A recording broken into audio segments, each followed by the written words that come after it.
they could not really take away my vote, so they declared that I had polled 160,000 votes in Lahore, in my constituency.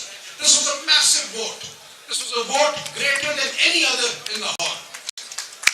But then they showed my opponent, who had not actually gone beyond 60,000, as having polled 172,000 votes. This took the turnout from my constituency, NA 128, to 57%, whereas the turnout for every single provincial assembly seat underneath me, under NA 128, is 39 or 39.5%. So a jump of 19% between the National Assembly turnout and the Provincial Assembly turnout tells you everything. And I would urge the international media, the observers, to look for the turnout figures for the Provincial Assembly and for the National Assembly in the various constituencies where we say assault took place. And you will see this pattern repeated everywhere.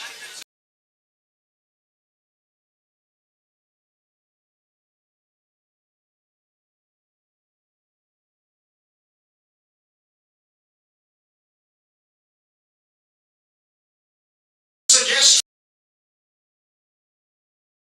entered polling booths and did not vote for the provincial candidate, but only voted for the national candidate and only the candidate opposing me. This is absolutely ridiculous.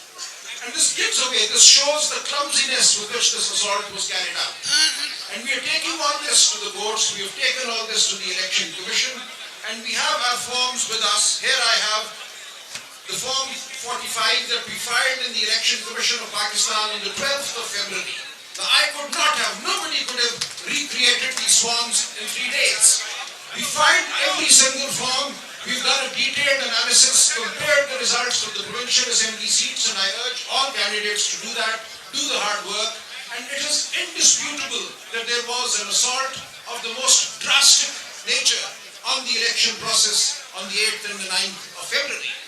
Now with this, I want the international media, the international observers, to take our message to the world, to say that the people of Pakistan have been denied their voice yet again. And the consequence of this is most serious for the country. Kindly see, had we been allowed our fair number of seats, the PTI clearly would have emerged as the only federal party in Pakistan. We would have had at least 14 seats in Karachi.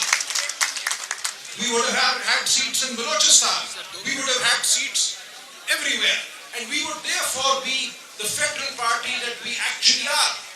But what they've done by the rigging that was carried out, they've turned every party into a small regional party. So what we have now is the People's Party as just a synth party. We have the PMLN, which got no more than 20 seats. With fake seats given to them, their figure has gone beyond 70. But it is clear that by fracturing the mandate of the PTI, we have done damage to the federal project in Pakistan. अब मैं उर्दू में थोड़ा सा कहूँगा, देखिए हर हल्के में आपने ये देखना है कि जो सूबाई असेंबली के वोट हैं उस हल्के में, उनमें और कौमी असेंबली के वोटों में फर्क कितना है। मेरे हल्के में NA 128 में 1,10,000 वोटों का फर्क है। ये वो वोट है जो मेरे मध्य मुकाबले को छूट डाले गए, और ये चीज हर हल्के में हुई है। जब आप नेशनल असेंबली और प्रोविंशियल असेंबली के वोटों को उसी हल्के में देखेंगे तो आपको नजर आएगा कि उसने हुआ क्या। इससे ज्यादा आपको कुछ देखने की जरूरत नहीं है। आप हमारे सारे फॉर्म 45 देख ही सकते हैं, ये ऑनलाइन मौजूद है। इन फॉर्मों को कोई शख्स 2 दिन में नहीं बना सकता था। हमने इलेक्शन कमीशन में फौरन ये फॉर्म फाइल कर दिए ताकि ये इल्जाम न लगे कि किसी ने ये बाद में बनाए।